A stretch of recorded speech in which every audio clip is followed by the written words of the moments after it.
Good evening, everybody. I'm Jocelyne Cesari, and on behalf of the Center for Middle Eastern Studies and the Islam in the West program, I would like you to be welcome here, and thank you. I know it's a very busy time. We have competing events going on everywhere, plus the weather, so I really appreciate you being here. I'm going to introduce the session briefly, as well as the panelists, and then I will hang on to Professor Sullivan, who will be our chair for this panel. The reason why we wanted to discuss religion and democratization is, of course, obviously, because of the Arab Spring.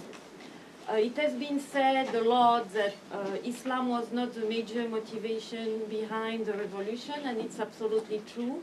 Does it mean that Islam will not play a role in the political transition and in the shaping of the new regime, whatever there will be? Obviously, Islam will be a major element currently and in the near future. And there we are facing, I would say, a huge amount of literature that has been dealing with the so-called exceptionalism, especially of Arab countries, that was supposedly not ready or capable of democratization, with behind it lots of cultural arguments or culturalist arguments saying that Islam was a culprit for it. And that's why we would like to take it from here, because these theories have been, I would say, invalidated at several levels. First, authoritarian regime, even in the Arab Spring, can fall. And second, is really Islam a culprit or an obstacle in the transition to new regime? This is exactly the question we have today.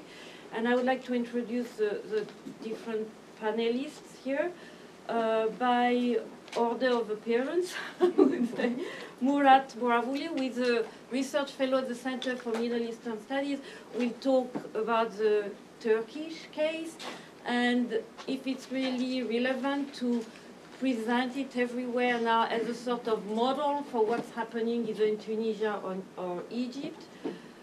Professor Hefner from BU will present some results of a volume that is the outcome of research done on the Sharia in different Muslim majority countries. Professor Norton, also from BU, will discuss more generally the role of religion in political transition. And we have two discussants, Professor Mufti and Professor Sullivan, that will engage with the panelists and also with you in the question and answer phase. So having said that, I would like maybe to take my advantage and privilege here and get started. I'm sorry, Professor Mufti from Tufts University and Professor Sullivan from Northeastern University. Sorry. Oh, that's good. So what I'm going to present here is a research that I've been doing now for almost 9 months, looking at the state-Islam relations in different Muslim majority countries, and take it from, I would say, a position that is counter current of this body of literature I just mentioned. When you look at what do people say about political Islam, either in social science or in general, or political science in particular, is political Islam is often presented as the master narrative goes this way. I'm not going to overwhelm you with more detail, but political Islam appear as a resource for opposition to secular states for which the national project has failed.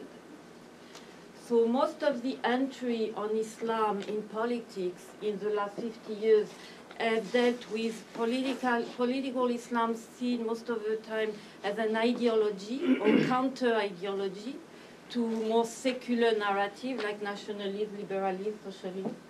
And second, as a tool for political opposition.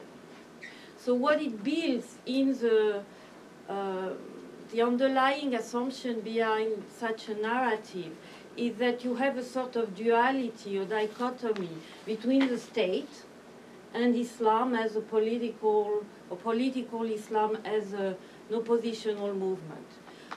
What I'm trying to present in this research, and it's work in progress, and I have to say, benefited a lot from my current position at the National Defense University, where I have access to archives like the Iraqi archive of the Saddam regime, which is a very interesting point because seen in the distance, the Saddam regime was a secular regime, right?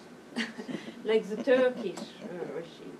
Actually, when you introduce in this equation the status of the state and the way that the state have rebuilt Islam in the last 50 years, you can see that actually political opposition based on Islam is obviously something that happened, but not only because of the ideological strengths of Islam as such.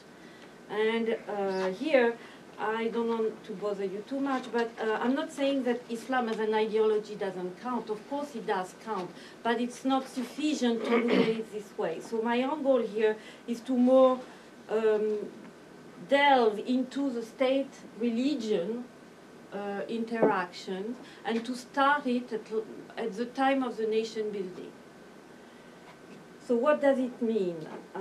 It means that not only looking at ideology, but also institutions. And Islam has been engineered in state institutions at the time of the nation building everywhere.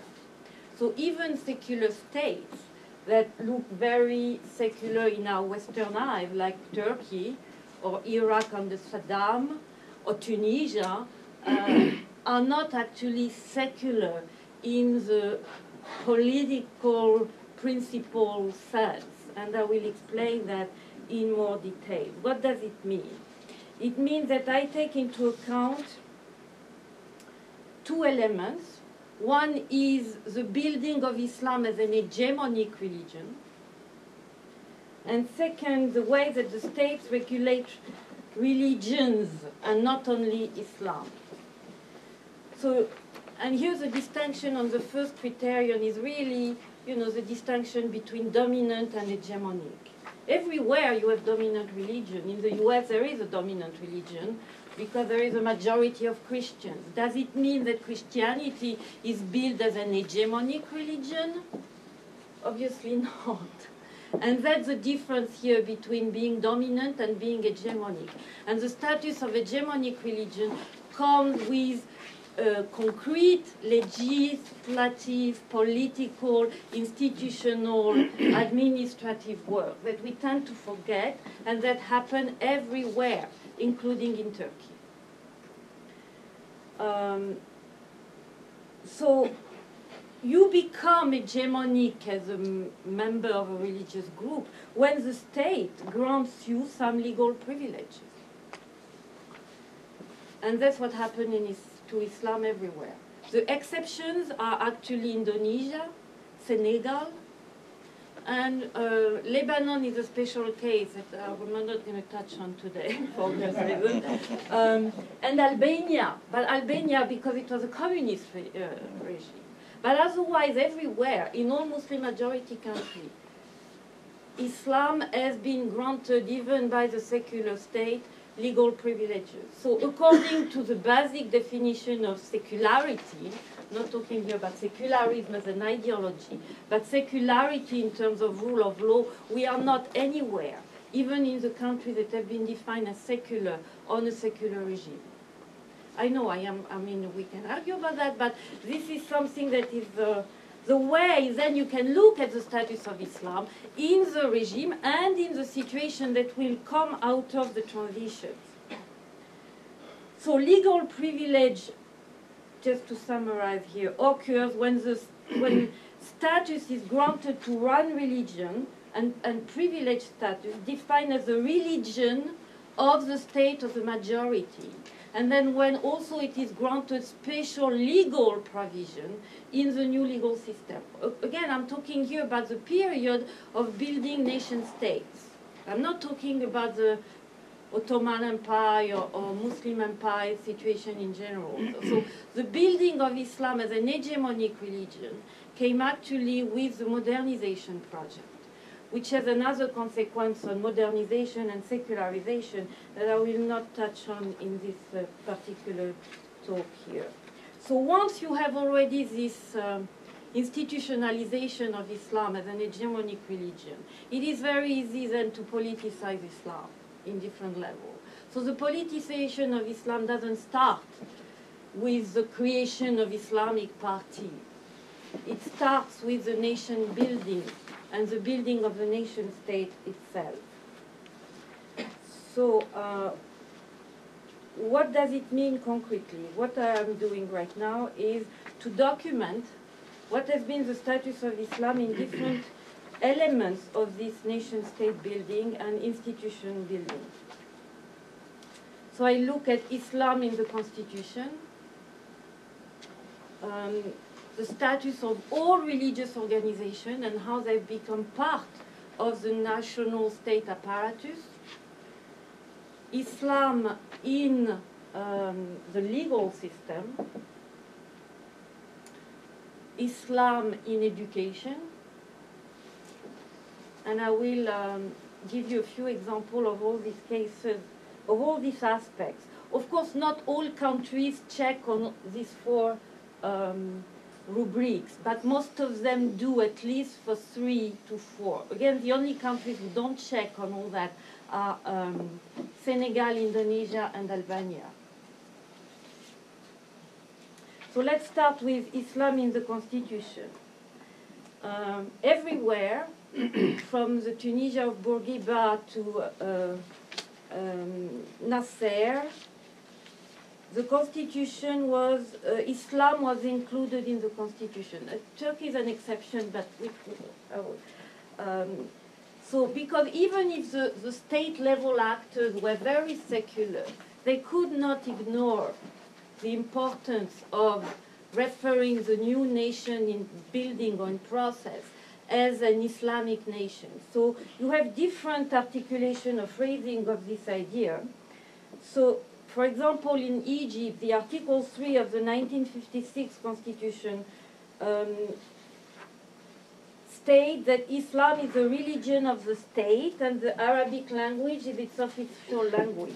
After all, if we were in a secular vision, we could have also had here the Copt as a religion of the state. We have here Islam only. Anwar Sadat, between 1970 and 1981, introduced a new constitution, and the Article 2 reiterates Islam's status as a religion of the state. And then there is this addition that has been very much discussed recently in the post-Mubarak regime. The principles of Islamic Sharia are a main source of legislation. I'm not going to delve in here into the legal implication for religious minorities and what it means, but clearly you see here how the state is posited on the platform of, how the Islam is posited on the platform of the state. Even in a nation state based on a robust Arab secular ideology like the Ba'ath party in Iraq under Saddam, reference to Islam was made in the constitution and accompanied by a politics of religious and ethnic homogenization, because the social counterpart of this recognition of Islam was also building a very fictitious political and social entity of an homogeneous nation that is Arab, Muslim, in the case of Iraq, Sunni. So this is part of building the nation, the national identity as well. And so you have everywhere a gap emerging between the socio-political reality of people on the ground with their religious diversity and the building of this hegemonic status for Islam. 5 minutes? Oh my God. Well, you gave me So the I'm going job, to move. I mean, the second criterion is about nationalizing religious institutions. Everywhere this happened. In the again, Tunisia has Article 1, mention on Islam is the religion of the state. Interestingly, why Article 2 has been debated in Egypt, it has not even been debated in Tunisia. And there are reasons for that. So it means that we are not here even discussing really the end of Islam as an hegemonic religion. Second, nationalization of Islamic institutions, which means, again, nationalizing and putting into the apparatus of the state not only the clerics, but their foundation, their school, all their organization. They become everywhere civil servants. And it does have consequences. Because in Turkey, this is also what happened. Of course, Islam is not mentioned in the Turkish constitution. It was very briefly in the beginning and removed. But the Sunni, the dominant Sunni school, has legal privilege that other religions don't have. And it's built in the apparatus of the state. I'm going to skip on Iraq. The third element is on Islam and the legal system, and I will finish on that. I just mentioned previously the question of Sharia as a source of legislation.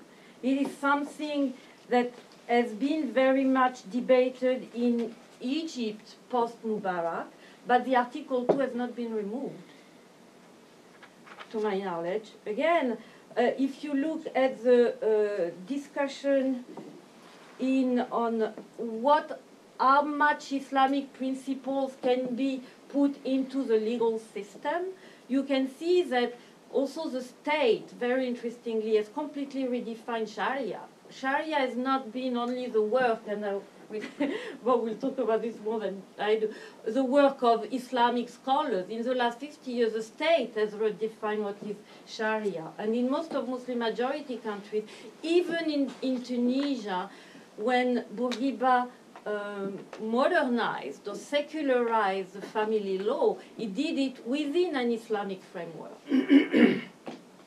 And it means that it is also looked at the part of Islam that you cannot completely remove because it regulates relationship between husband and wife and touch at the foundation of family as a major cornerstone of the new society, including under the rule of Saddam, that had a code that was kind of an umbrella code that could accommodate Sunni and Shia. And again, interestingly, in the post-Saddam era since 2003, the Sharia provision on family law has not even really discussed except by some women's group. How many do I? I'm done. You still have 2 minutes if you I would. have 2 minutes. So what I'm trying to say here is that the question of democratization entails different levels, of course. The first one being the obvious one of free and fair elections, respect of civil liberties. And we can argue that we don't need a de-institutionalization of Islam to make democracy function. Because after all, except France and the US, everywhere you may have different ways that the state organize or create institutions in relation with religion. But the question of freedom of religion is a key point here. And this question has to be addressed vis-à-vis the status of Islam as an hegemonic religion. It's okay if Islam is the dominant religion. It's another story if Islam is granted legal privileges that no other group is granted. And in this case, Turkey, for me, is a good example. Because if you look at the status of Turkey today, indeed there are free and fair elections. Indeed, you can see that there is a vibrant civil society. What you look at the status of religious freedom for people who are not Sunni, the story is very different. Try to be an Alevi in Turkey and try to put Alevi on your ID card. It's impossible.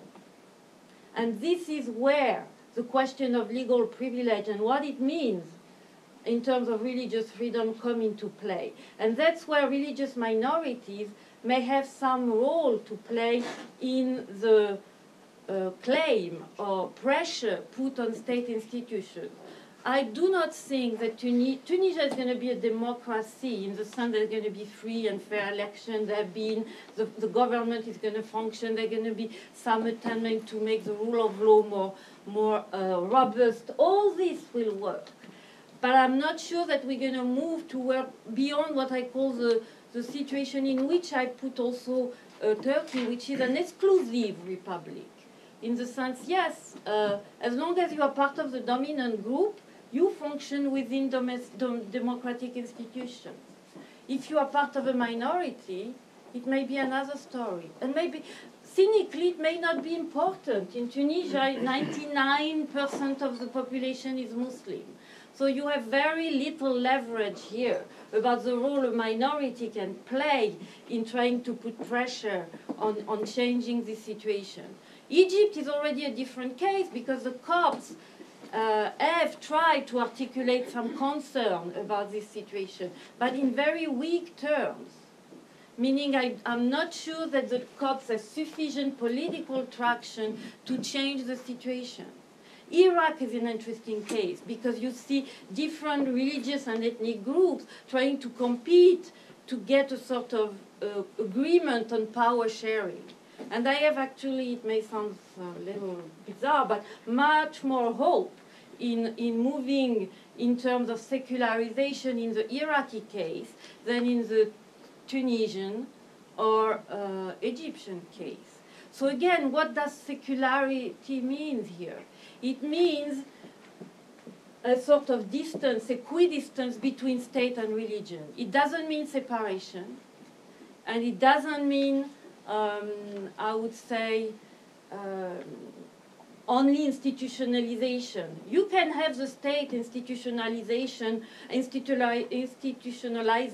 all religion as long as the state treats all religion equally.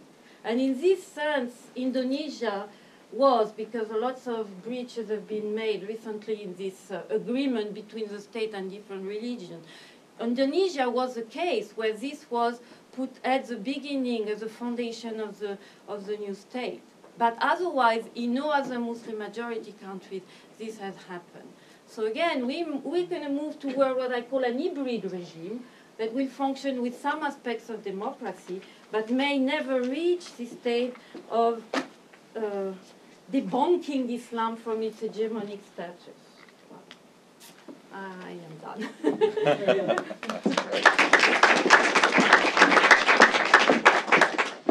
Sorry to be so tyrannical with my clock. But No, you're absolutely right. Murat, 15 minutes. Just for everyone's 15 minutes. Just, and I'll give you the 5. Hello, thank you very much, Professor Cesari.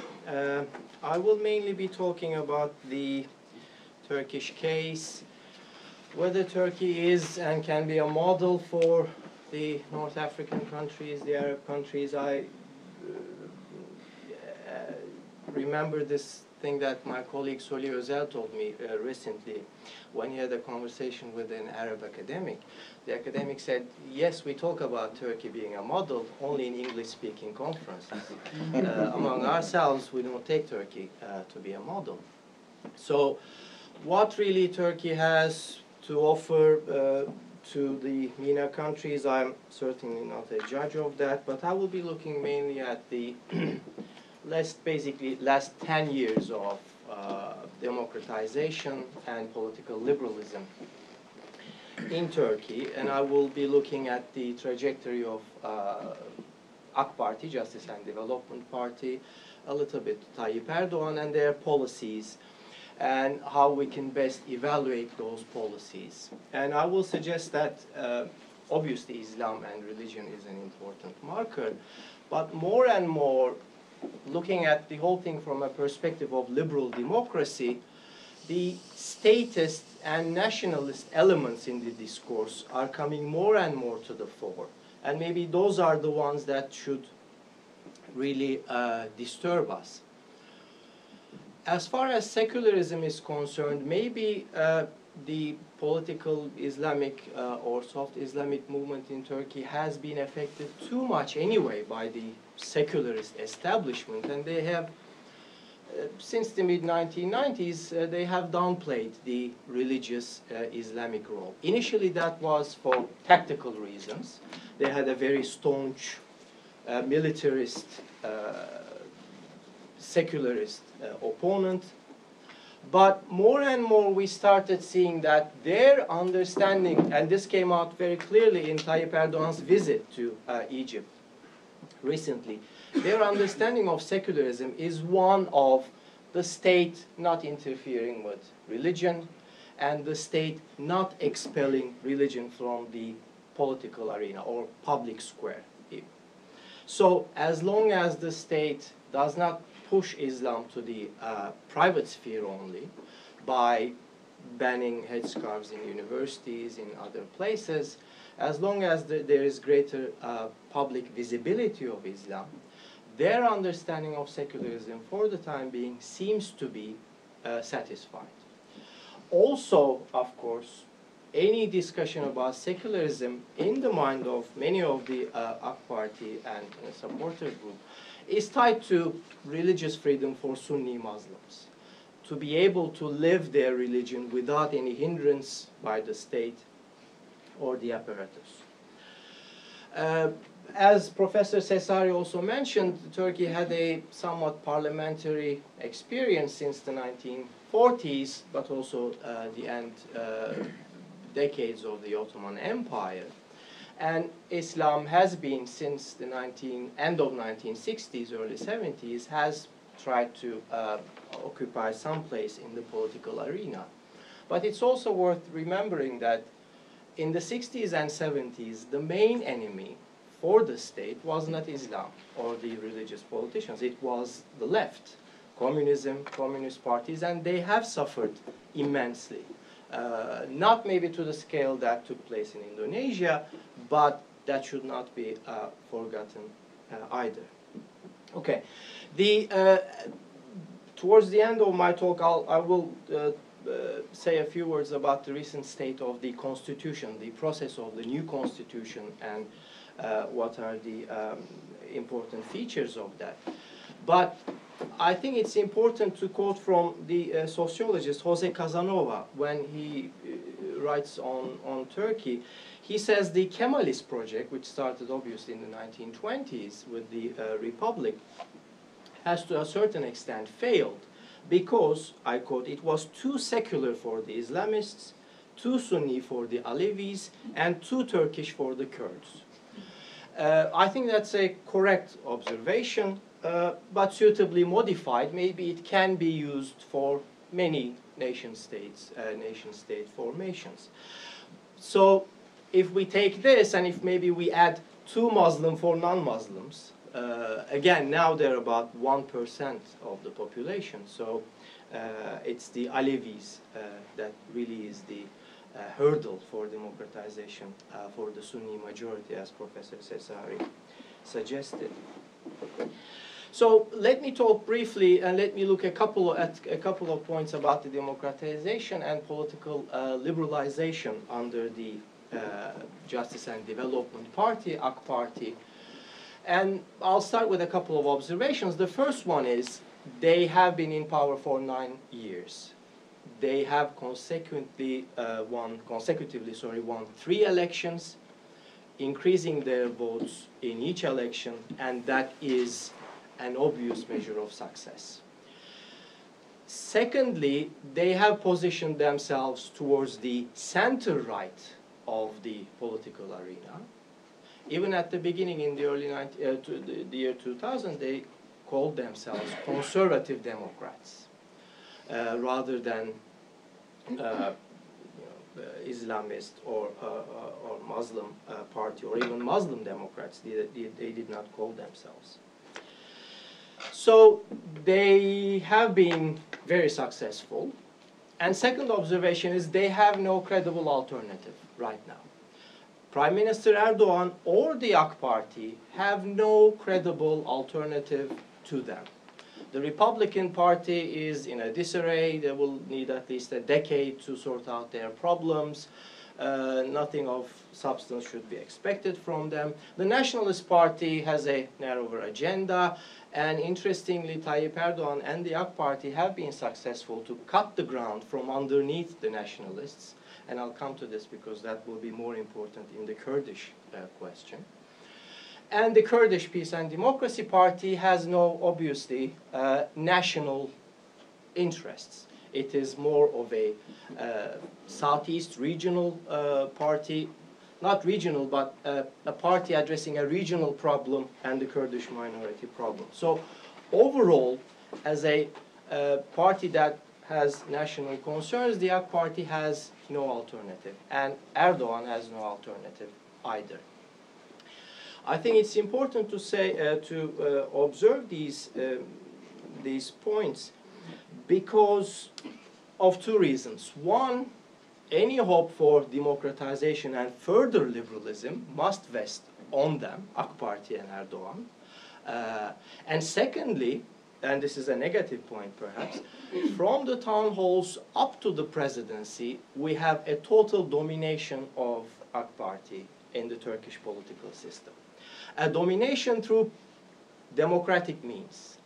So it's fully legitimate, fully democratic, but nevertheless, we have from the lowest level up to the presidency an important domination by the AK Party, and that can cause problems in the future. We have also the obvious dominance of the Prime Minister Erdogan in Turkish politics. Some people talked about him being like Putin, but of course it's also perhaps important that the only alternative to Erdogan is a person who is no Medvedev, and it's President Gül. So if there is an alternative to him, it will come from within the party, not from outside. Okay.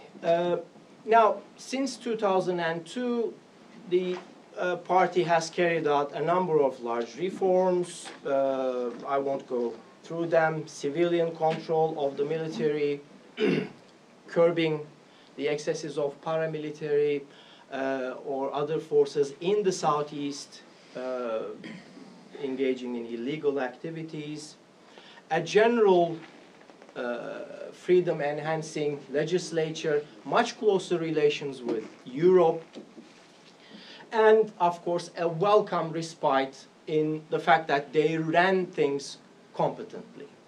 The 1990s had a number of coalition governments crippling the economy, going into a big recession. The year 2002 started to build on the reforms made earlier in the decade, and usually from the municipality level up, you have a competent running of affairs.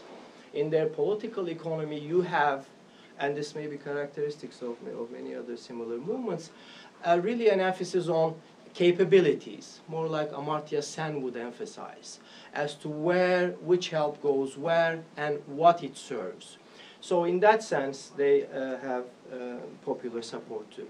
Okay, three areas where the things aren't progressing well, and as I said, two of them I will tie them to nationalist and even statist concerns, not Islamic reflexes. One of them is the Kurdish question. Initially, the current government started with a promising agenda, enhanced dialogue, also a more emphasis on the common religious denominator, on Islam. Secondly, engaging in economic modernization, really building roads, hospitals, schools in the area, providing investment incentives, trying to win the favor of the local population. And as I said, thirdly, curbing the excesses of the shady forces with killings and so on in the region. That was dominant in the 1990s, almost eliminating torture and so on. But these measures have so far failed. They were promising at one moment. Still, AK Party is an important player in the southeast. They're the second largest compared to the Kurdish party, but the measures have failed. And right now, we have a discourse, a status discourse of making the issue of one of security, solving it through military means, and then perhaps resorting to a full implementation of democratic measures. So we have clearly a step back there. Second one is the really the number of cases, legal cases. One of them is Ergenekon, the other one is Sledgehammer, that a lot of people were very optimistic initially. They were hoping that those cases brought against army, retired generals, acting soldiers, generals, would mean a really coming to face the shady 1980s and 1990s of the country. And it started promising, but through really incompetence in indictments, not properly sifting fabricated evidence, and many other reasons, it turned into creating an atmosphere of paranoia and fear. And the way the trials have been discussed also seems to bring out the worst in everyone, from journalists to intellectuals to politicians. And more you start thinking, how can you have a less conducive environment to talk about a new constitution, to deliberate fully, and so on. Thirdly, of course, the AK Party's relation to secularism and religion in general. As I said, understood secularism mainly as increasing public visibility of religion, exercising religious freedoms, putting an end to cleansing of the public sphere from religion. But when it came to the Alevis, for instance, a dialogue has started, but you had the standard statist response, saying to the Alevis, get together, have a unified position, come to us, and then we'll deliberate and we'll sort out your problems. Not really reforming the Directorate of Religious Affairs, which employs 100,000 people, by the way, not one of them being Alevi. Not thinking of any ways in which the Alevi, which is about, depends, 12 to 15% of the population, 7 to 10, 12 million people we're talking about. So maybe a benign negligence is what takes place there, but certainly not a wholehearted engagement of the problems. Very little about compulsory religious teaching in schools, changing the curriculum of the classes. There was a human rights court decision to the effect that it violated the rights of the Alevis and non-Muslims. They were supposed to change the curriculum, but it hasn't happened yet, and it's not easy that it could happen. You have all these Sunni lecturers of Islam who have to learn different religions and the basic precepts of Alevi Bektashi thinking, which will be, in practice, quite difficult.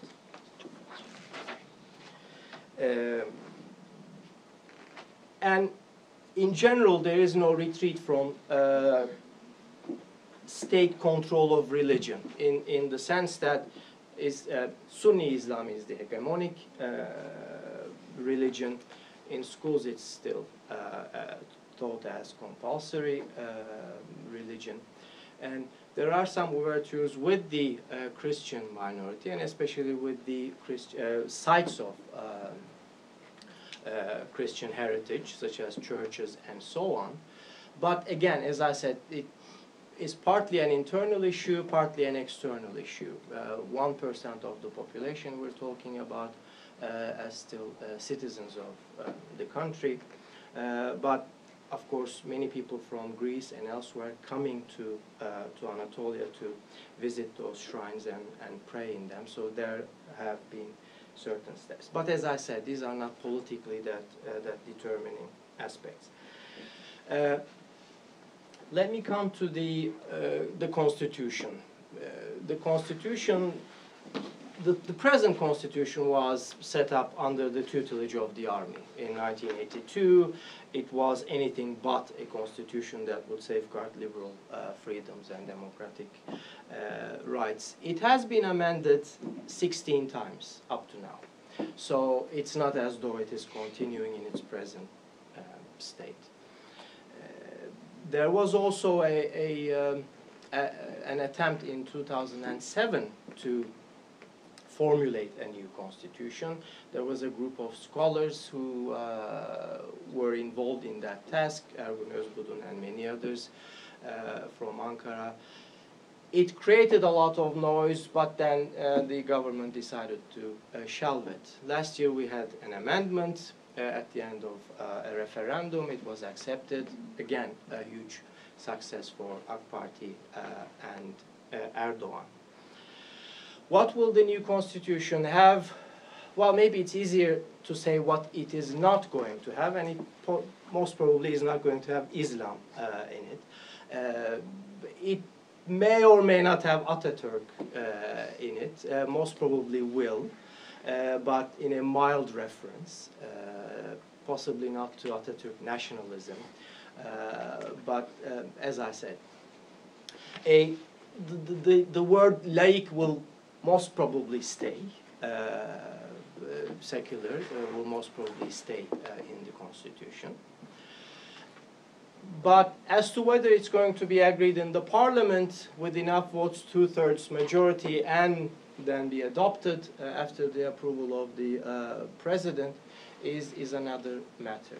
As the current political climate suggests, that is very difficult. They have a time limit of about 1 year ahead of them. They expect to finish consultations and deliberations and come up with a new draft of constitution by the end of 2012. But the more likely scenario is that that will not happen. If anything, one of the members in the commission sent by the Kurdish party is in prison right now for engaging in illegal activities. She's a professor in Istanbul. And the representing the partly blasé, partly too comfortable attitude of the government, the minister said, it's not as though we put all the professors in prison, it's only one professor, which is not really, I think, going to be remembered with a lot of sympathy. So the more likely scenario is, I think, one in which there will be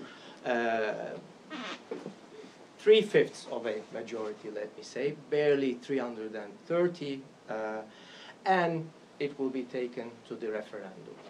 And referenda are usually the things that the center-right in Turkey loves most, because to them it represents the will of the people. Let's go to the people, let's let them have their say.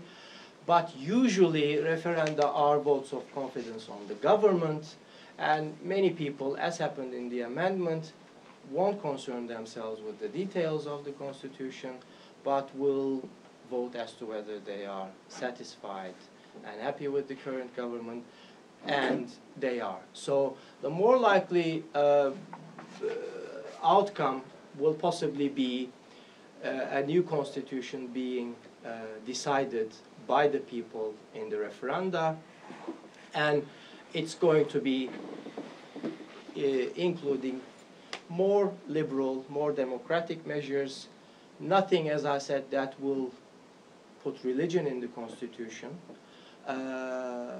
or secularism or laik will stay in there, and that seems to me to be the likely outcome. As to whether, if I have, okay, 2 sentences. Tayyip Erdogan said how great it is to have secularism in a country when he visited Egypt, and then it had repercussions in Tunisia. I won't talk about, because I don't know, the reactions from the Arab world to the Tayyip Erdogan statements, but let me briefly say one reaction to Tayyip Erdogan from within Turkey. Some Kemalists were very happy that he was talking about the benefits of secularism. Some Islamists were unhappy because that sounded too Western. But of course, he has been saying this thing with this formulation for the past 7-8 years. Secularism is being able to practice without hindrance, exercise your religious freedom without hindrance, but especially for Sunnis, but for Alevis, no hindrance. No state help, no participation, but no hindrance. So that possibly is the conception of secularism that he has and they have in mind. Thank you. Thank you.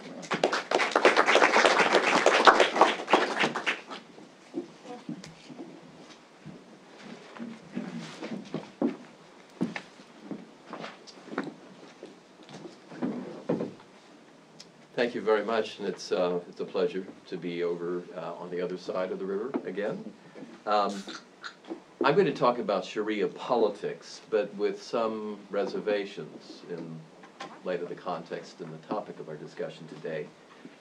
For those of you, if there are any in the audience, who work on questions of Islamic law, especially from a somewhat more technical or historical perspective, it will not be self-evident, and it should not be self-evident, that the question of Sharia should be given any kind of central place in a discussion of democratization and transition. It's not really the critical problem. It's an issue, but it's certainly not the kind of decisive issue that we should expect to influence the course of the transitions in what I'll refer to for simplicity's sake, MENA and MENA plus, Middle East and North Africa, the plus there, including Turkey.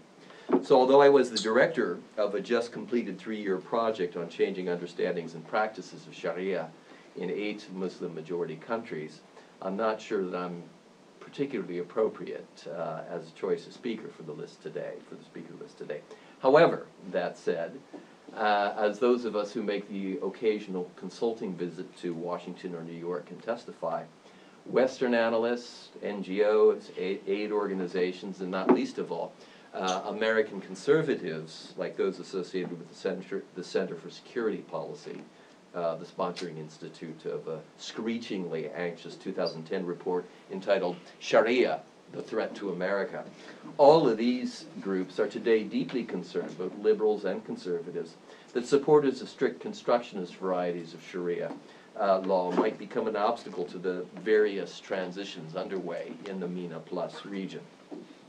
Their concerns have been fueled in part, of course, by the fact that in some of the transition countries, the recent political opening has been accompanied by calls by activists for the implementation of Sharia, but a new kind of Sharia, a uniform, codified, and jurisprudentially expansive form of Sharia. Complicating matters further, in a few settings, at the moment, largely outside of the MENA and MENA plus regions, in places like Somalia and Pakistan and Afghanistan, of course, activists calling for this etatized, codified, and jurisprudentially expansive version of the Sharia include armed militants willing and able to carry out spectacular acts of mass violence to get their way. Not surprisingly, then, it's this association of Sharia appeals, these types of Sharia appeals, with violence that has cast a pall over the broader Sharia question and encouraged some of the anxiety to which I referred in both liberal and conservative circles in the West.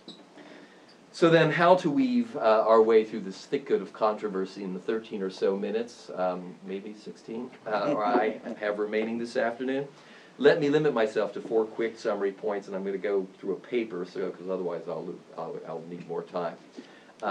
Points that I draw rather heavily on the 7 senior scholar collaborators in my project on Sharia politics. Our project featured field research reports on Egypt, Turkey, Saudi Arabia, Iran, Afghanistan, Pakistan, Nigeria, and Indonesia. The country sample then was not a perfect match with the focus, our MENA plus focus here today, nor was the time period a perfect match because we began our research back in 2008, well before the great transformations of this year's Arab Spring. But the partial mismatch of cases actually can be helpful, I think, since it obliges us to put the issues and the countries on which we're focusing today in a broader comparative perspective. And on matters of Islamic law, that's always helpful. So 4 points. The first and most obvious point I'd make today about Sharia politics is that over the past generation, most of the countries at the center of our discussion, and indeed most of the countries in the Muslim world, have experienced a powerful resurgence of public interest in Sharia at the same time that in all but a few countries, Saudi Arabia, most notably in some of the Gulf states, there's been a parallel increase in interest for and commitment to some form, some variety of democratic politics in public opinion surveys. As was also the case with the Gallup survey subtly analyzed by John Esposito and Dalia Mogahed back in 2007, and as a variety of legal and sociological studies have confirmed, the Muslim public expresses high levels of support for the general idea that the Sharia should be a source or the source of law for the nation and for the nation's constitution. Now, Turkey is the only notable exception to this rule for reasons that I'll comment on briefly, but not sufficiently, because it's an interesting and complicated case in a few moments. These high levels of support for Sharia as the source of law wobble a bit when one asks about specific aspects of the law, not least those that involve hudud penalties, the sometimes draconian penalties for things like adultery and apostasy and things like that. Interestingly, the wobble becomes even more pronounced when members of the public go into the voting booth. There, it seems, the stated commitment to the Sharia that's very consistently affirmed in surveys proves not to be consistently decisive. But the commitment to Sharia is not a mere cultural charade, which is what some critics of the survey suggest. Even if, as I believe it is, it's unspecific in its practical and institutional entailments. Even if, in other words, the Sharia is not the readily available blueprint for a total social order that conservative activists promise, the breadth of Sharia conviction is real, and it ensures that the issue will play a role in ongoing legal and constitutional discussions all across the MENA region, the MENA Plus region, with, again, the possible exception of Turkey. So that's the first point, rather obvious, but it is worth stating. A second point follows from this first.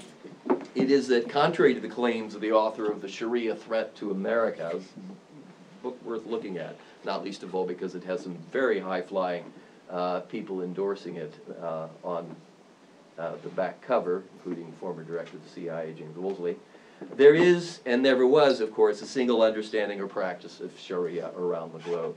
Today, moreover, the cacophony of voices is all the greater. To put the matter too binarily, and this is too binary, we see in most of the regions a generative tension, most Muslim countries, a generative tension between those who, even if not quite using these terms, aspire to an ethicalized or maslahized public interest. That's not a synonym for liberal. Maslahized version of the Sharia, and those who, on the other hand, want to implement something closer in form and meaning to the received, the historical Sharia as is conventionally understood. Now, the precise balance of influence between these two poles, these two understandings of the Sharia, varies by country. As I mentioned a moment ago, Turkey is alone among the core countries of the MENA Plus region, in which popular support for a fully ethicalized and largely non-institutional or unspecific understanding of the Islam and Sharia has broad support, indeed overwhelming support. About 90% of the population thinks of the Sharia in those non-institutional, ethicalized terms. However, the outcome of Tunisia's, or more further afield, Indonesia's recent elections show that the pressure to ethicalize and maslahize, that is, interpret the Sharia in terms of not specific injunctions but general public interest, is not by any means unique to Turkey, although it's strongest there. Indeed, this concern, the maslahization of the law, is and will remain a leitmotif of Islamic legal and constitutional discussion in many countries for years to come. It is, I might add, a concern of both liberals and conservatives, a new way of interpreting. It's not code, in other words, for being a liberal Muslim. My third point concerns the understanding and practice of Sharia even in those circles, as with the Muslim Brotherhood in Egypt, where there's considerable reluctance to depart too boldly from the historically Sharia and, if you will, openly embrace a commitment to the Sharia understood in terms of a general set of overarching ethical values, the maqasid al-Sharia. As Nathan Brown, a political scientist who was a collaborator in this three-year research project, as Nathan Brown has recently reminded us, in the late 1960s and 1970s calls for the application of Sharia-based law, won broad public support in Egypt. I'm taking it as an example.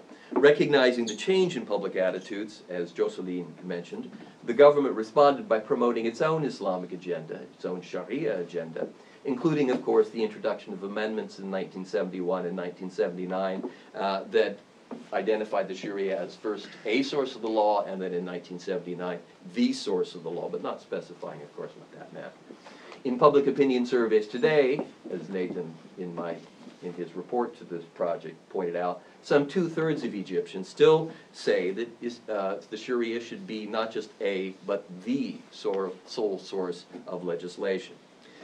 But things are a little bit more complicated than those surveys might suggest. Although in the 1990s Egypt was plagued by extremist violence, some of it carried out in the name of Sharia implementation, Brown sees, and I think he's speaking here not just about Egypt, or his argument is not just relevant for Egypt, Brown sees evidence of a new consensus on the Sharia today. The processes he describes are at work in other MENA countries as well, albeit in different measures and embedded in different socio-political and movement configurations. As Brown has described it, and again I'm suggesting there's a lot of this in much of the MENA Plus region, with the exception of Turkey. As Brown has described it, the consensus is grounded on 4 premises. First, that the Sharia provides clear rules not to be abrogated by the state, kind of law apart from the state. Secondly, that the Sharia provides general guidance on the aims, or that maqasid al-Sharia of the law, more than it does an easy and specific blueprint on all details of social and political life. That's a very, very profound shift in popular understanding. Third, that the debate over the law, over the meanings of the law, is something that's healthy and should not be condemned, as it was condemned by extremists in the 1980s and 1990s. And fourth, that the Sharia provides a middle path of moderations for believers, and that this confidence, that the Sharia reinforces moderation, infuses mainstream efforts to interpret Sharia. In other words, when you see something that's extremist, that must not really be what the Sharia is about. Now, in Egypt, the last 2 elements of the consensus represent tacit repudiations of the extremist violence of the late 80s and 1990s, when militants accused government officials of apostasy and launched some pretty ferocious acts of violence. Such accusations today, that we heard commonly in the 1990s, and of course not just in Egypt, are rare, and appear to evoke disapproval in much of the public when made, so even conservative Islamists have learned not to make them. Things need not remain this way. We could see a return to more assertive sort of Sharia and strict constructionist Sharia politics. But for the moment, elements of the new Sharia consensus, I think, are alive and well in Egypt and have a constraining influence on Sharia debates. They're not liberal, but they are interestingly pluralizing. 5 minutes? Okay. Brown and others in the Sharia politics research team made clear, however, that the new consensus is still characterized by areas of uncertainty and disputation, so things are quite complicated. For example, the critically important question of how to determine the higher objectives that you say the law is ultimately about, the maqasid, is not always explored, and to quote Nathan, when it is explored, it sometimes evokes bitter disagreement. Some among the scholarly class, in particular the ulama, worry that emphasizing public interest, the maslaha, and the general aims of the law, rather than the specific legal rulings enshrined in conventional Sharia, can lead to the neglect of long-accepted Sharia rulings and a kind of liberal permissiveness, a view that is shared, I might add, by religious scholars in many Muslim lands, even in places like Indonesia. Nonetheless, Brown observes, for the public as a whole, the focus of discussion on Sharia matters has shifted, again, from specific rules and enforcement to how to realize the common good. And this is a general current. It's not a liberalizing current, but it's a profound shift in the way in which Sharia is thought and debated. Although Brown does not, now it gets even more complicated, although Brown does not directly address the topic in his report, I was pressing it, but he declined to. The implications of the new Sharia consensus for citizenship and Egypt's Christian Copts, and one can think about talk about other minorities in other parts of the world, are less clear and perhaps less optimistic. The situation is also unclear for nonconformist Muslim intellectuals, as it is for the Alevi in Turkey, some of whom continue to be targeted for harassment by conservative Islamists. And this brings me to my 4th and last point today. Notwithstanding their interest in and commitment to democratic institutions, our research finding confirmed the findings of other studies that although countries vary, a significant portion of the Muslim publics, even those who subscribe to the idea that they want a democratic government, if you will, also have decidedly non-liberal, I didn't say anti-liberal, but non-liberal ideas on a number of issues, including 4, women, non-Muslims, questions of religious freedom, especially for Muslim nonconformists, less so for Christians and others. And fourthly, and I'm not going to be able to expand on this today, the place of Islam and religion in public life, a different, very non-liberal conception which we've talked about earlier today, already today. Now I'm going to have to jump ahead. I go through in this, what was supposed to be a 16-minute stretch paper, I go through the various sort of difficulties surrounding, in particular, the interpretations of women's roles, religious minorities, and religious freedom, not least of all for dissident or nonconformist Muslims. But I'm going to skip that because my time is running out and sort of jump to the conclusion and point out that it's on precisely these points, these areas, if you will, of friction or tension between liberal and or just generally Western democratic understandings of democracy and democratic freedoms, and the historical Sharia, and if you will, this public opinion, these areas of frictions in public opinion. It's points like these that lead Islam skeptics to conclude that the MENA transitions and the transitions in other parts of the Muslim world, as far as real democracy is concerned, doomed. They'll be stillborn or half-born or not just hybrids, but really kind of cripples. But the findings that emerged from this project, the project in which I was involved, as well as others, a good number of others now on Sharia politics, remind us that the law is, things have changed. That the law is no longer just a small matter for circles of scholarly virtuosos, revealing, if you will, the revealed canons and commentaries of classical law. The law and the processes through which it's interpreted have been publicized in the general sense, not quite Habermasian, but Habermas didn't get it quite right, did he? For the West either. Publicized by being drawn into the contentions of modern mass societies with highly plural constituencies and movements.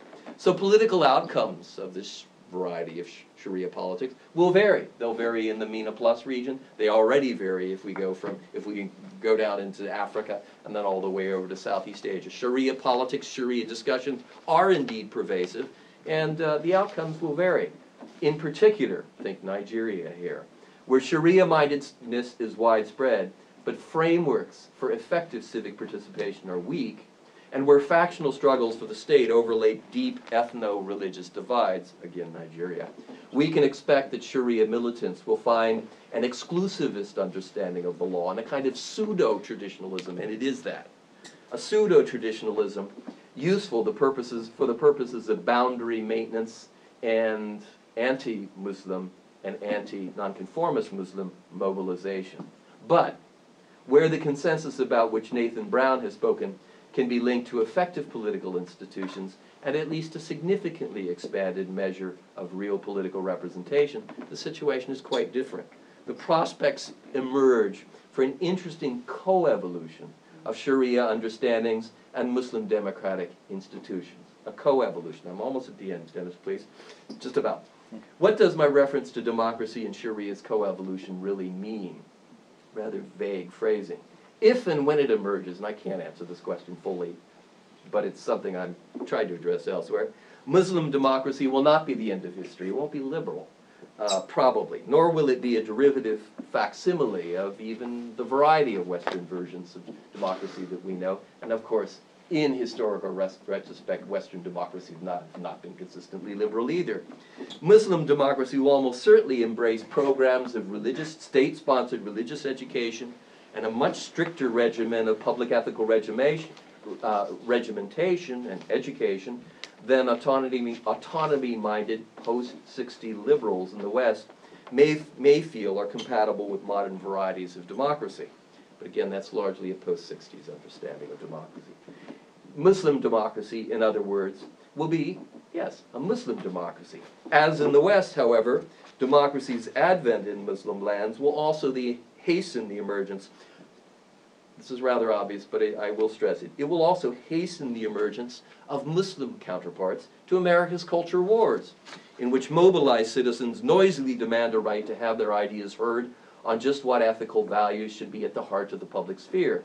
And some of the areas around which some of the most bitter culture wars will be enacted are those that I've referred to today. Those that, if you will, take place within against the background of a historical memory and a practical political shadow, if you will, of Sharia-inflected concerns. But that, of course, is my point, concluding paragraph. Democracy isn't, as some people thought in the 90s, the end of history, but we hope the beginning of a new kind of history. A history whereby citizens are allowed to argue over serious ethical and political issues, but do so, it's hoped, and often it's a stretch of a hope, in civil and law-abiding ways.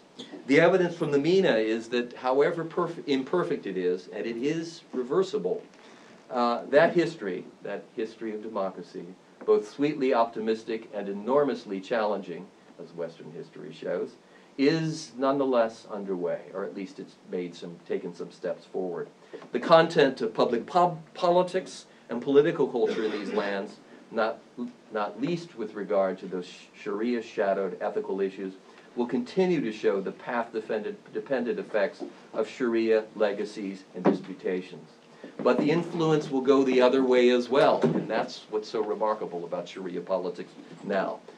Not only will democracy in the public sphere show the imprint of Muslim ethical concerns, but the Sharia, as practiced and understood, will also show the influence of new audiences, authorities, and ideas of public interest. It's not Fukuyama's end of history, but from the perspective of Sharia and democracy, it's a new and very interesting history indeed. Thank you. Thank you. Thanks very much.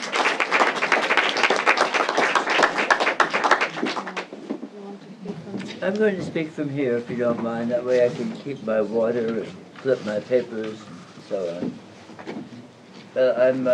I'm very grateful to have the opportunity to talk to you this afternoon. I'm going to very poignantly reflect on some aspects of the so-called Arab Spring or Arab upheaval of this year. I do want to say, picking up on some of the comments my colleague Bob Hefner made, that when I think about those parts of the Middle East that I may know best, places like Lebanon, Syria, Jordan, Egypt, and some states in the Gulf, I'm certainly struck by the increasing significance of phenomena of public piety, sort of open discussions of religion, interesting debates about religion. Some of these are quite facile, not too much different than U.S. Congress, passing a resolution saying "In God we trust," and others much more nuanced. But I want to periodically reflect on some of those debates and how they are affecting the political evolution of the region. We're looking at the Middle East, of course, at a time, particularly the Arab world, when we're seeing something like natural experiments play out before our eyes. I'm going to touch particularly on two such cases, Tunisia and Egypt. And I wanted to frame this with if you will, my general orientation, which is a bias towards behavioral evidence, empirical evidence, as opposed to textual evidence. I'm not talking about social text. I mean that much of the commentary in literature from people like Bernard Lewis and similar scholars draws very heavily on the classic text of Islam, and it interjects only infrequently observations on contemporary societies.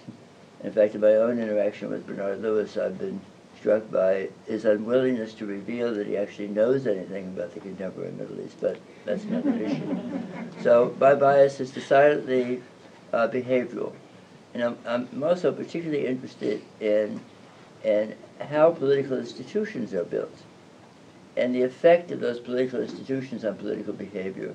And I'm acutely sensitive to the fact that any of us in this room, perhaps, if we were not affected by structural constraints, we might misbehave in all kinds of interesting ways, right? I mean, I might buy a Ferrari and drive it 120 miles an hour. I mean, we're all faced with structural constraints in our lives. So I'm interested in understanding how in political systems those structural constraints are created and how well they may or may not function. And I think we have some interesting examples to talk about. Let me reflect a little bit about the context of Arab politics in very recent years. Although secular opposition groups and parties have sometimes been permitted to nominally operate and may even have been treated to dollops of subsidies from the state surveillance, intimidation, and prudent self-policing ensured that any oppositionist would not pose a meaningful political challenge. Some minor exceptions, some of the new parties in Egypt and so on, but these are mostly very limited phenomena. Islamist groups, such as the Venerable Muslim Brotherhood, have been more robust, but their legal status varies from country to country.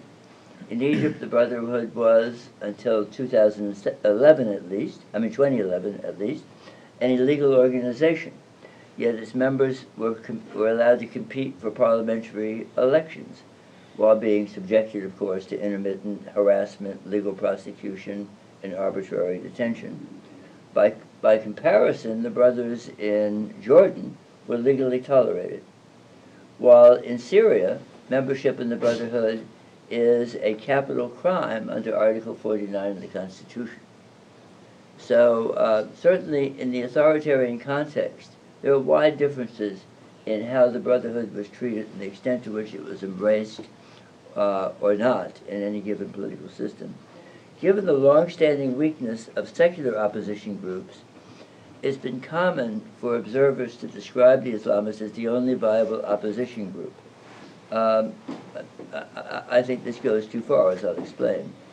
I would argue that there is, in fact, far more political diversity in Arab societies than has often been realized, sometimes even in scholarly discussions.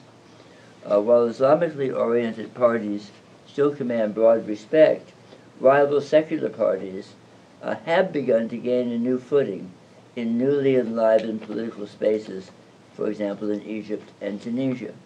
These secular parties will not build the grassroots base overnight, but they are finding constituencies.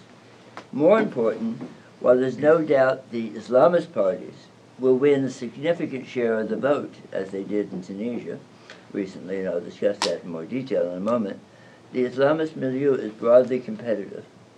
This is evident not simply in the narrower context of political opposition, but in the media. I mean, the media is a kind of cacophony of debates about religion and public life and so on. I mean, one might compare, for example, Sheikh Yusuf al-Qaradawi, who for many years hosted a show, the Sharia Life from Doha, would call the show broadly popular, pretty conservative, I mean, a reformist conservative, basically, to someone like Amr Khalid, a former accountant who has now become a kind of Billy Graham type figure, emphasizing the importance of piety and capitalism. You know, being a good Muslim involves making money and living a good life, and there's nothing wrong with dressing well and sending your kids to good schools and all of that. So the rich diversity that has been revealed is, I think, quite indicative of this sort of admixture of voices that we encounter. Debates have raged for years in Islamist circles about the nature of politics, the application of Islamic norms in society, relations with non-Muslims, and we've heard some echo of this from Bob Hefner, and relations with secularly oriented Muslims, legitimacy of democracy, and even really difficult questions like irtidad, apostasy, and so on. A variety of views have been represented, reflecting generational differences, ideological debates, and competing conceptions of piety. You know, what does it mean to be an observant Muslim? What are your responsibilities to others who are not observant? To what extent is commanding the good one of the, if you will, fundamental injunctions of Islam, To what extent does this require you to actually correct the behavior of a neighbor, as opposed to just sort of turning the other cheek, in a sense, to use a sort of Christian metaphor? While the contours of these debates are known to scholars and other close observers of Muslim societies, the persistence of authoritarian government helped to ensure that debates remain largely out of view. And indeed, governments like the Egyptian government worked very hard to assert that that all the Islamists were basically extremists. In fact, the comment was made by Mubarak on several occasions that it's all Al-Qaeda. Basically, it's a continuum, and some of the guys talk nicely and seem well behaved, but it's all the same continuum. But instead, there's been an awful lot going on. We get some evidence of this from actually my former colleague Julian Schwedler's book, which very much goes into these debates in Jordan and Yemen, and looks at how a context of potential involvement in politics produced in the Jordanian case significant debates about how political behavior should be organized vis-a-vis the state, versus Yemen, where for structural reasons this really did not occur. Much, if you will, a much less imaginative sort of debate taking place. One of our recent PhD students from Boston University, Ashraf, for example, Ashraf Nabi, very much went into these debates, particularly in the context of Morocco and Egypt. And you were involved in that dissertation too, Denis. You know that very well. And looking at these rich debates precisely about themes like pluralism, civil society, democracy, voting, elections, minorities, and so on. And we're now seeing these debates in a much more obvious way than we were, let's say, a year ago. But they were there a year ago. And if you were living in a place like Cairo, you could easily, if you spent enough time there, you could easily access these different nedwas, these different circles of discussion that were going on. And, there were competing themes, and you might go to conservative nedwa one day, and you might go to one that was more liberal the next day. And the interesting phenomenon is you have, particularly with the younger generation, people who are deciding questions of piety significantly on a voluntaristic basis. There's a very good book that's underway, I think maybe will be published next year, by Laura Deeb and Mona Harb. They're looking at young Shia Muslims in Lebanon. And in Shia Islam, Shias are normally expected to follow a marja, a source of imitation, who basically is a source for fundamental legal questions in the Islamic sense, fundamental Sharia questions, and so on. Well, now you have a phenomenon where young people sort of pick and choose. Well, I mean, this Grand Ayatollah said this, and this one said that, and you do your own ijtihad. You do your own independent interpretation. And people are debating it on various levels and so on. A lot of this is going on. And we're going to see much, much more of it. There's no question about that. Now, the opening... Time flies. يعني بشكل أكثر. The opening of political space in countries like Egypt and Tunisia brought the issues much more clearly into view, and I'll skip some of this material. The interesting thing is these venerable institutions like the Muslim Brotherhood now find themselves challenged by literally at least a dozen different religiously oriented groups, some from within the Ikhwan, some that are generationally defined, and so on. It's quite remarkable. And perhaps the most remarkable thing is the Salafists, these conservative Muslims who want to live, talk about a sort of dogmatic perspective on Sharia. They want to live in a completely Islamic state. They have been very, very negative towards people participating in the mundane political system. In fact, they've been very critical of the Ikhwan for its participation in the system. And now they have the opportunity to participate, and they're forming political parties and competing with the Ikhwan. It reminds me, I've done some work on Hezbollah in Lebanon. Hezbollah, one time in the 1980s, when they issued a foundational document, they said, we will never participate in the political system. It's rotten to the core. It's rotten to the core. And then in 1992, there were elections. And I remember asking one of the principals in Hezbollah, Muhammad Rad, I said, why did you guys do this? You said you would never do this. I was tweaking him before. He said, oh, my friend, conditions change. Oh, yeah, they change. We need to remember that. The context changes. It's very, very important. Now, this creates a context for what I call constructive divisiveness. In other words, all these divisions, I think, are very constructive for building a pluralist political system. And that's provided that elections are intelligently organized. You know, that's provided that legal authorities are present or able to sort of adjudicate debates and that sort of thing. We have an example of how not to construct an election in 1991 Algeria. The Algerians constructed an election which they expected the National Liberation Front, the FLN, to win. So it was their first past the post system and so on. And of course, that's not what happened. The Islamist Party, FIS, won, and then the army stepped in. It was a horrible civil war. It lasted about a decade, 200,000 people dead, and so on. But I remember asking Mohammed Safnoun, who had been the minister counselor to President Benjadi in Nigeria, how do you think you guys did in terms of organizing the election? He said, well, maybe a D-. Well, that's about right, because they created a system which, if it didn't work as designed, was going to have disastrous results, and it did.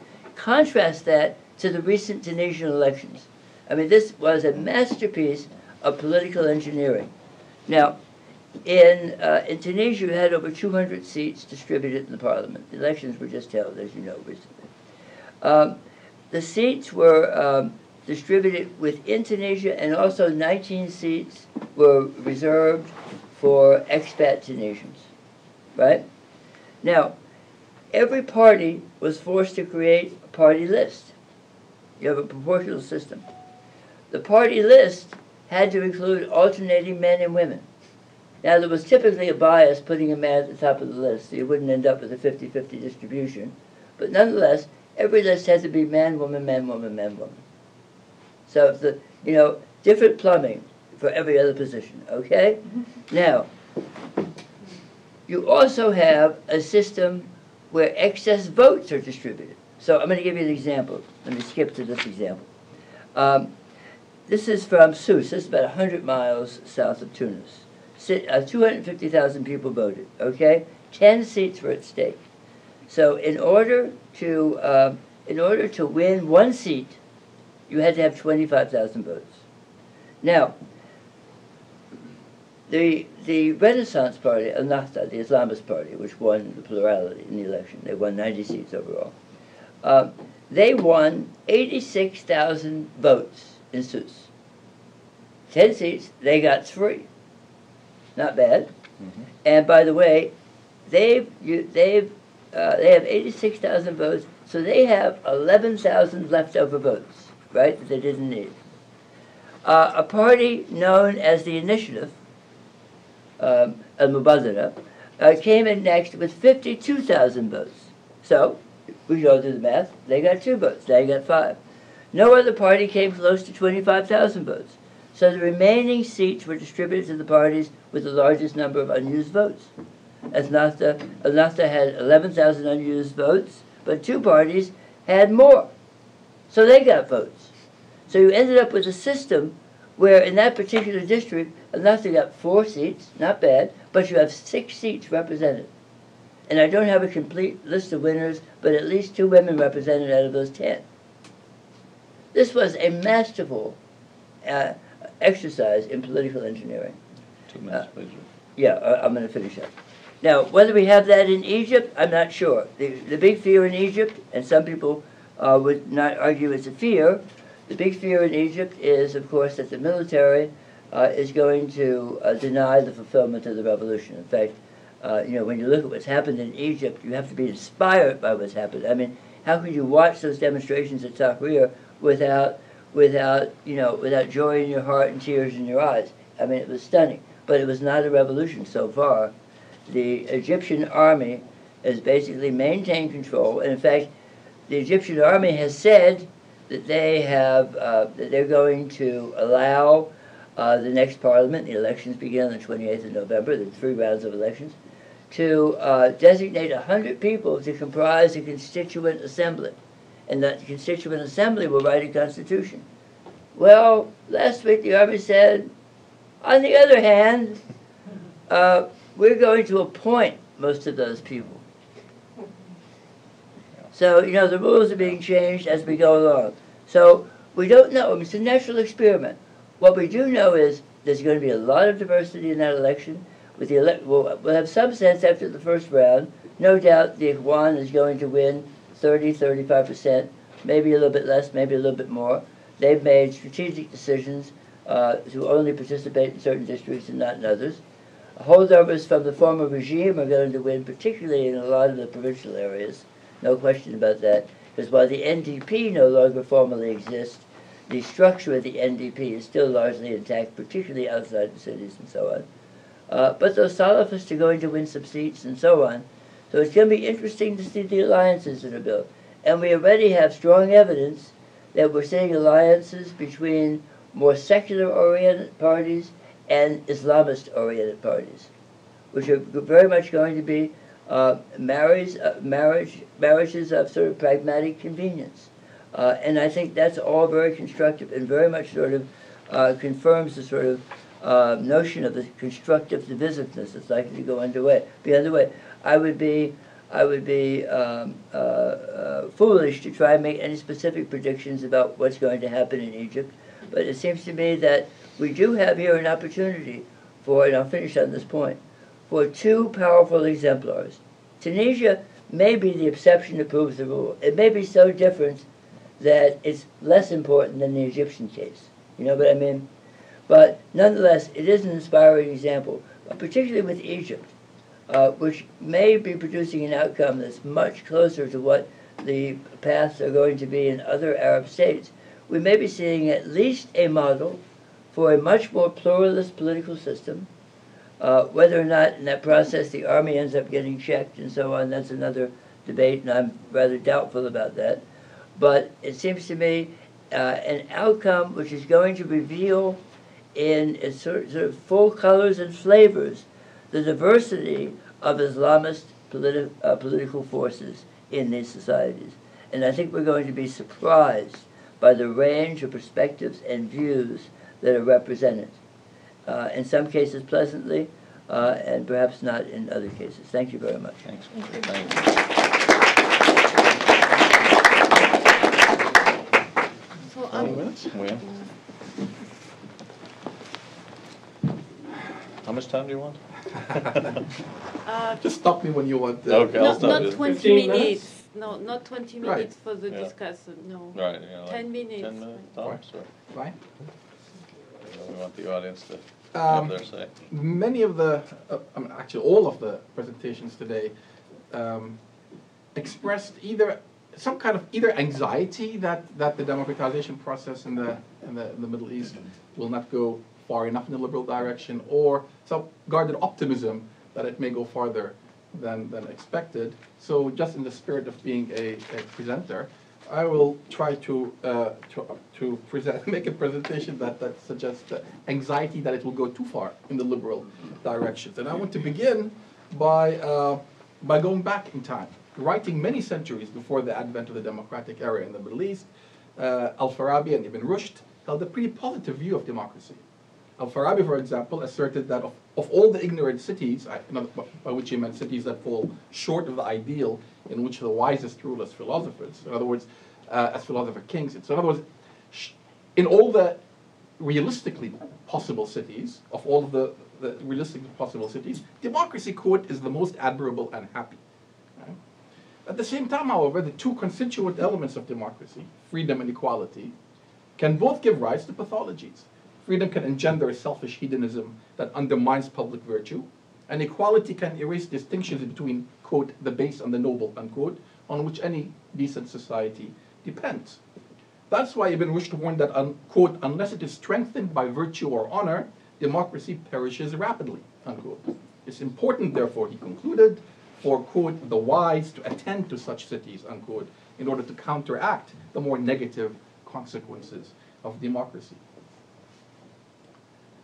In their discussions of how this can be done, of how the multitude can be guided toward virtue by non-demonstrative arguments, and in their discussions of religion more generally, Al-Farabi and Ibn Rushd indicate that Islam can in fact play a major role in this issue, in the care and attention that democracy requires. If democracy is the best of the realizable cities, right, and if religious discourse is the most effective way of guiding public politics, then that's the connection that they draw between them.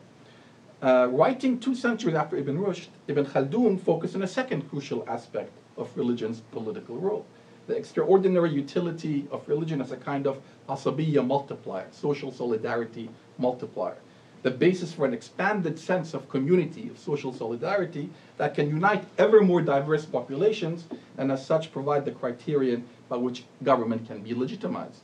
No regime can mobilize this kind of social solidarity for long unless it identifies itself with its attendant norms and values, and thereby wins the consent of the government. So already you see in Ibn Khaldun the notion of consent as a central element of political legitimacy.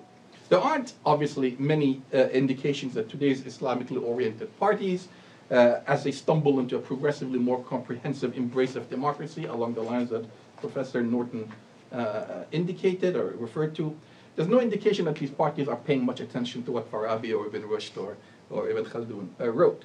But maybe they should. Jumping forward now, let me therefore make a couple of propositions. First, that in fact, democratization is seriously underway. Some of the speakers have referred to this, and Professor Norton in particular, but there's been a real revolution in the discourse of the Islamist intellectuals and Islamist political parties, really since the 1980s, that have taken them progressively more and more in the democratic direction. Just to give you one example, the Egyptian Muslim Brotherhood, in the words of one of their writers, Ali Jarisha, in the mid-1970s, went from viewing democracy as, quote, the rule of the ignorant, bleating majority, unquote, to embracing it wholeheartedly by the end of the 1990s. To the extent of acknowledging in their 2000 election manifesto, for example, that the, quote, that the people are the source of all authority, so that no person or party or grouping or body can assert for itself the right to assume power, except on the basis of free and popular will expressed through an elected parliamentary assembly and for a specified time after which elections will be repeated, unquote. The idea that there is, that sovereignty and political legitimacy rests in the consent of the people, or in the will of the people, that is a revolution. In Turkey, where Islamist or Islamic thinking about democracy is naturally more advanced, given the longer experience, one writer, already in the mid-1970s, Salahuddin Çakırgil, warned about the, quote, serious internal contradiction, unquote, between, quote, the principles of democracy and the principles of our own worldview. Quote, while we're thinking that we'll use democracy, democracy might transform us in its own image. The Islamic conception and the democratic conception conflict with one another, unquote. So where in practice has the Turkish experience really brought them, and what implications does that have for the unfolding experiments in the Arab world? People talk about the Turkish model, but what is really the Turkish model? The Turkish model isn't just democratically inclined Islamists, but democratically inclined Islamists who become democratically inclined because of the existence of a counterforce, of a secularist counterforce. It's a combination of the expression of the public's basically religious, basically Islamic norms expressed through popular votes on the one hand, and of the kind of the secular statist perspective upheld by institutions such as the military, the judiciary, and the secularist constituency on the other. That's the key.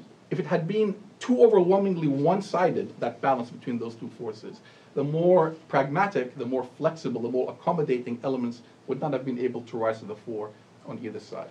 If the army had been completely intractable in resisting the expression of the popular will, Erdogan and Gül would not be the leaders of the Islamist movement in Turkey. The much more hard types would have done that.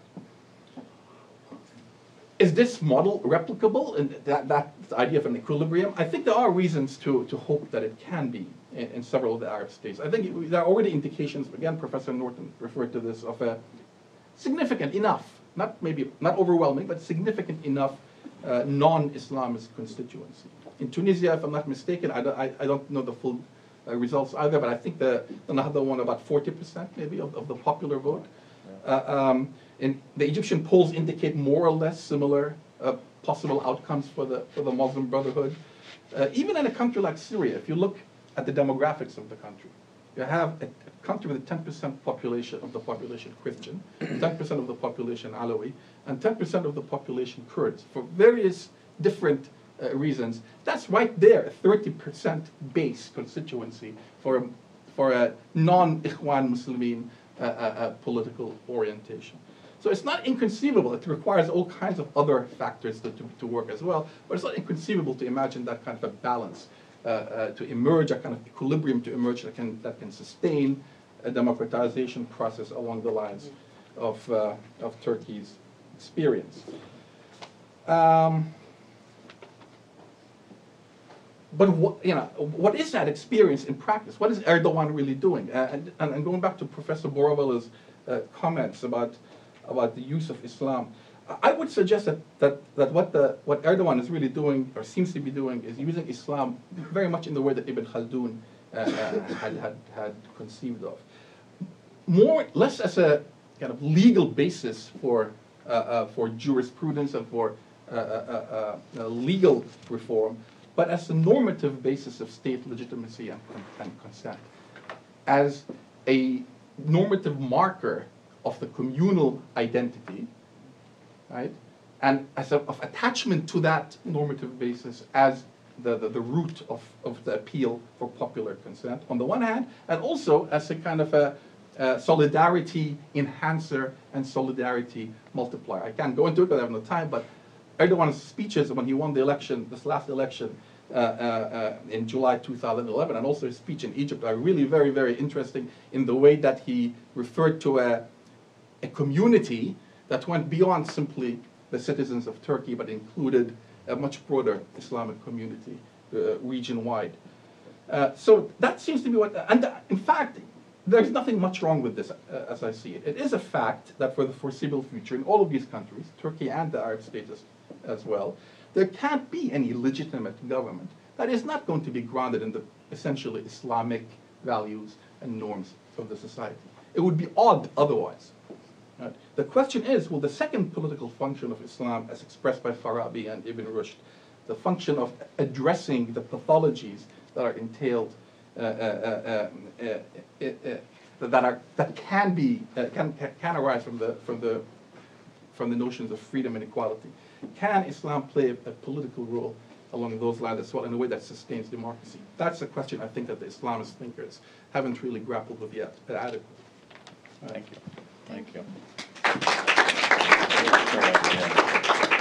We're going to open to Please, sir. question and Yes. answer. Yes, sir. Yes, well, thank you very much. My name is Shafi Anwar. I am from Indonesia. Currently, as a fellow at Harvard Kennedy School.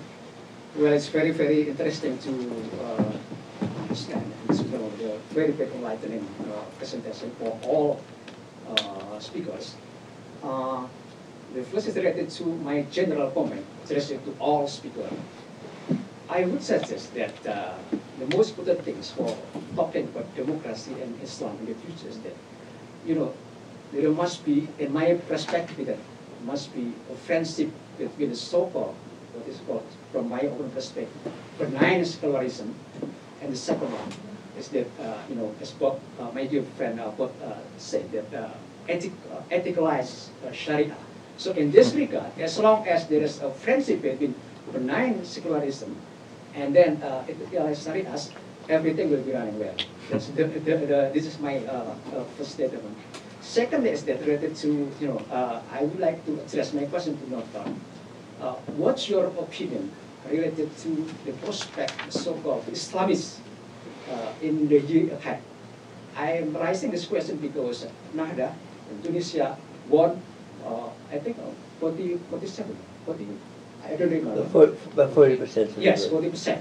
It means that they are more popular rather than any other secular or nationalist parties. My question to you is that, you know, there's certain tendency that Western observers tend to undermine, if not suspicious, related to Islamists. What factor causing this? I am raising this question because recently there is an article written by Marwan in New York Times that many Western observers tend to undermine and tend to, you know, to suspect, either suspect about Islamists. According to Marwan, as that it is unlikely that the Western observers tend to undermine Islamists. Why? Because there is process of transformation of religious political thought within the Islamists itself. Just, you know, mention An-Nahda, and then of course Muslim Brotherhood, which also Islamist party that participated in the general election. Thank you. Do you want to respond now? Because we don't... Yeah, let me respond. There is a there have been assertions that, quote, the Arab Spring will turn into the Arab Winter because groups like the Brotherhood and the Nahda and so on will be dominant in these political systems. But if you're asking me how I think the U.S. will respond, and that's a foreign policy question, and something I follow, and something I consult about on occasion, I will say, I think there's an appreciation in this U.S. administration that they're dealing with a very protean moment. In other words, a very special formative moment.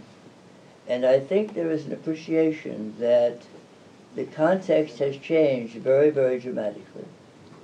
And I know that there was a short debate in Washington after the election of Hamas in 2006, with some people who lost the debate, obviously, arguing that there should be a pragmatic policy to incrementally change Hamas. And for a time within the U.S. administration, George Bush even accepted that view. And then it changed very quickly. It took about 48 hours. I think the vice president had something to do with it. I think we compare that moment in 2006 to today, the contrast is striking. I think there's a real impression, there's a significant impression of the profound change that's taken place. And we've heard from the Secretary of State, Hillary Clinton, very clearly that the U.S. is prepared to help all comers, including the Muslim Brotherhood and so on, provided they accept the rules of the game. And I think that's a very constructive and an appropriate position, and it's one that I hope we continue. If I can just add one thing, on Tunisia especially, on Egypt, indeed, as you have said, we don't know how much of the process will be really democratic. But in technical terms, Tunisia will function as a the Islamists will respect the rules. They will. I don't think we should, create anxiety, unlike, I don't know where you heard anxiety, but there is no anxiety here. They're going to work this way, and there is sufficient signs in the relationship between institution and society that this will happen. I'm not sure about Egypt yet, but not because of the Islamists, because of the military itself. I think what's going to happen in Egypt is, the possibility is the Pakistani situation, a sort of Praetorian regime, and it was the case in Turkey for a long time, where the army kept the upper hand on the real working or efficiency of institutions. So, and I agree, the position of the U.S. has changed a lot between 2006 and now, on how, how you should deal with Islamists in power.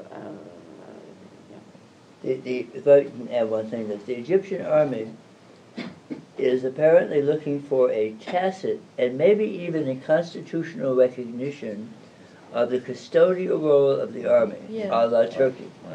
Yeah. You compare that to Tunisia, where you have a small army, 40,000, very professional, without the array of businesses and so on that the Egyptian army is involved with, plus you have a strong labor movement. There's a strong labor movement in Egypt as well, but comparatively it's much stronger in Tunisia. And also a strong context of women's rights, going back to Bourguiba. Probably more strikingly so than any other country in the Middle East, with the possible exception of Lebanon, I would say. I guess yes, sir. And then we'll go to Fariba, but go ahead. I think to thank you for this presentation, because it's got my mind working. And so I wondered, I was thinking that there might be a relation between democracy and industrialization that I mean, that's not ordinarily thought of. And so I thought, maybe Turkey would have a higher industrialization rating. I mean, if you could rate the proportion of the economy that was devoted to industrialization in Turkey as compared to, say, for example, Egypt, it would likely be higher. And it strikes me that one of the reasons why democracy has developed was in response in the temperate regions, to the industrialization and the problems that it generated, having to do with what euphemistically might be called class conflict. So then the question becomes, in Turkey, and this is directed to you, sir, is what Islamic principles come into play in order to define political conflict, democratic political struggles and conflict, and what the Republicans call class conflict, and what may be class conflict, as opposed to class warfare. I mean, class struggle. Like the Democrats in the United States, the Democrats are really the party of the working people, and the Republicans tend to be the party of the older, the more wealthy classes. Okay, do you have a question there? Yeah. I mean, the question is, how are these kinds of democratic struggles justified in Islamic terms, and in terms of Islamic legal and moral principles in Turkey, and perhaps in Indonesia? Yeah, let's hear it from Murat, and then we'll go to more questions. I'm not an expert on Islam, so I won't be able to answer you with a reply that refers to concepts in Islam. But what I can say is, certainly with the 1980s, we've seen a rise of Islamic bourgeoisie too in Turkey. The class maybe issue, it was frequently pronounced that this new bourgeoisie was against the white Turks of Istanbul. So a more globally active, economically active, rising Islamic bourgeoisie certainly emerged after the 1980s, but not really different, mainly in being more pious, more observant, but not a great deal of difference in the way they ran the companies, except they would set up masjids near factories and so on. But the ethic itself not markedly influencing the way they worked.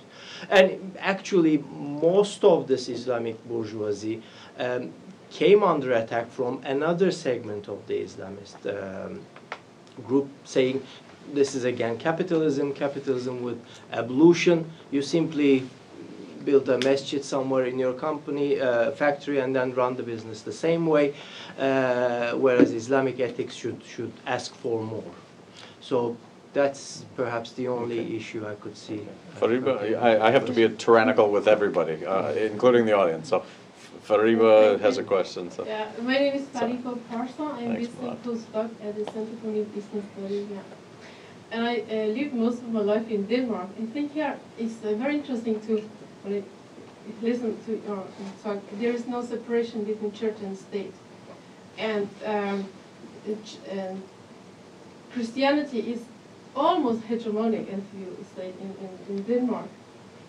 But I'm very agree with Professor Cesari about the freedom of religion. that in spite of there is Christianity that is hegemonic, and you can see it also in the Constitution. Still, 90 different religions are acknowledged, and they get support from the state.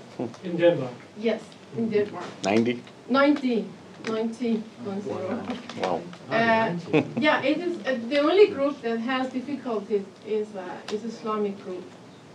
For example, one of you say freedom of religion, a religious group has put Tahrir, identify themselves as a religious group, as an Islamic, but they, the Danish parliament do not acknowledge them as a religious group. So it can always, you say, in freedom of religion, so it always gives this problem. Yes, to comment, but one thing I want to really to say is that I'm originally Iranian, and I think it is very important to consider every country's experiences. I think it is many scholars seek to come one single recipe for how religion and democracy can coexist.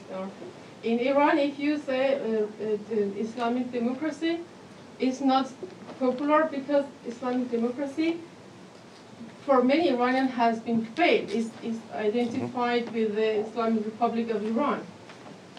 So it's, thank you. Yeah, thank you for it. If I can just, I would like to follow up on that. I think it's very important to indeed acknowledge that there is not one way to become secular, and that the Western experience, especially in its American form, doesn't fit at all the way that secularization has been unfolding in most of part of the world. And in this regard, I really like very much the work not only of Alfred Stepan, this American political scientist who talks about the twin toleration, meaning in any situation where there is a sort of relationship between the state and religion, where the state doesn't impinge on one religion and use it for national purposes, and actually in Muslim majority country it happened everywhere. And that's part of the issue, I think, with Islam and democratization. Not the Islamists. The Islamists are not a danger. It's a political culture that goes with it. But also no religious group take advantage of state institutions to advance its own political agenda. I think that's, and this kind of principle can be implemented in multiple different institutions, not the separation of church and state. Actually, the separation of church and state is not necessary for democratization anywhere. It has never been. Bob also has a comment, and then we'll take it. Just very quickly, I would actually even say it more forcefully. First of all, there's varieties of secularity, and they're so diverse, as Ahmad Kuru and Jeff Robinson and a number of scholars have recently pointed out, that it's probably most strategic and effective from an analytic point of view to just give up on the term secularism. It means so many different things, and of course it has a particular connotation of just irreligiosity in the Muslim world, that it sometimes doesn't really do much in terms of advancing the understanding of democracy. And the alternative is just to recognize the diversity of regimes of religious governance, and in particular state-society relations, which is state-religion relations, which is, of course, Al-Stepan's point. And the study that I was referring to a moment ago, Jeff Robinson points out that the American style of a kind of broad-based separation of religion and state is not only not the norm in democratic regimes. There's only one country in the world that practices the degree of separation, legal and constitutional, that the U.S. does. Most of the European countries, historically, as we all know in this room, but it's important to remind ourselves of this when we're speaking with Muslims. Most European countries had state religions. Most still today, even though they're not very religious, their publics, with the exception of immigrants, are not particularly religious anymore, still have various tax arrangements for state-sponsored religious education. We at Cura do kind of have a project, in fact, over the last 2 years, looking at comparative religious education in democratic systems.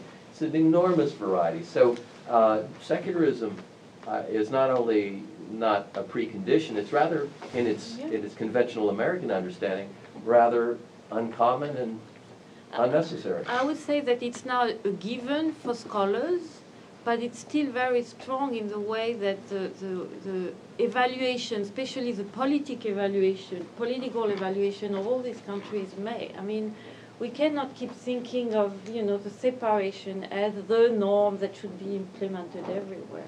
Maybe we could have one last question here, and then we'll have time afterward with the panel. Sir, if you give us a... We have food, so if you want, indeed, we can still mingle with the assistants and ask questions or talk afterwards. Yeah.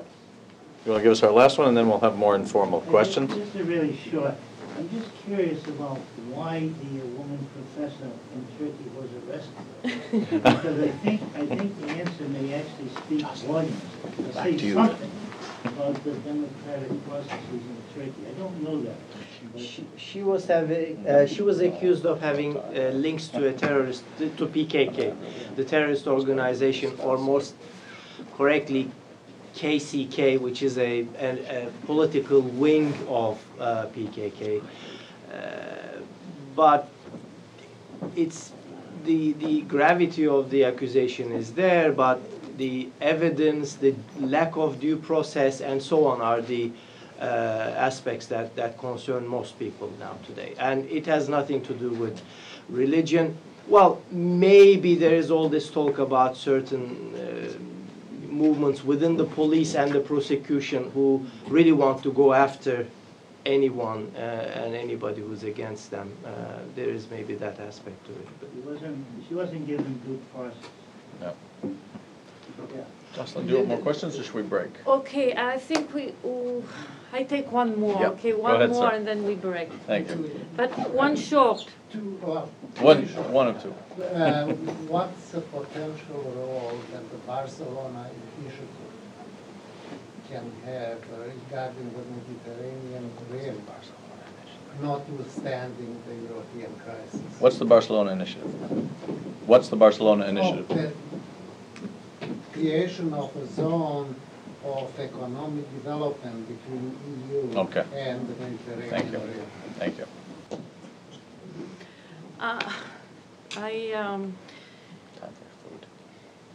I would say that it's a sort of sided way of responding to your question. But for example, this brings the role of external influence also, and how Murat may be able to respond to that more than I do, but a political liberalization of Turkey that you described was also a fringe benefit, I would say, of the discussion with the EU. And we can see this kind of leverage maybe happen. It doesn't mean that external influence brings democratization. This never happens. But there is some capacity of pressure. For example, the status of political prisoner in Turkey has been tremendously improved because of the pressure of the EU. The status of women's rights, even if the family code in Turkey, this is the whole contradiction of Turkey. The family code is secular, but the rights of women in it were pretty not, I would say, human rights friendly, to say the least. So the pressure of the EU on Turkish government has been, you want to get into the club, show us how much of the civil liberties you are really implementing. So in this sense, maybe, in terms of economic development, I doubt that the EU will put lots of money in developing these countries. Murat would like that. But I'll agree with that comment. I mean, if there is one significant player outside, that's EU. And looking at the case of Turkey, even if you have no realistic immediate short-term chance of joining the club, the fact that it is there, the fact that you're a candidate, at least on paper, is really still the biggest motivation for change. Sure. So let's hope that they get their house in order and not worry too much about the Christians. But one thing I'll just say, connecting to the other point, any initiative, when it's blocked, it used to be say, well, this is against laicite. as though it's a conversation stopper, as though the fact that it is against secularism, however defined, ends the discussion there. I think also in the case of Turkey, but that's where we need to move one step ahead. So what? Or what is the secularism you're talking about? And even if it violates it, so what? Maybe from a democratic perspective, that may not be worrisome. Yeah.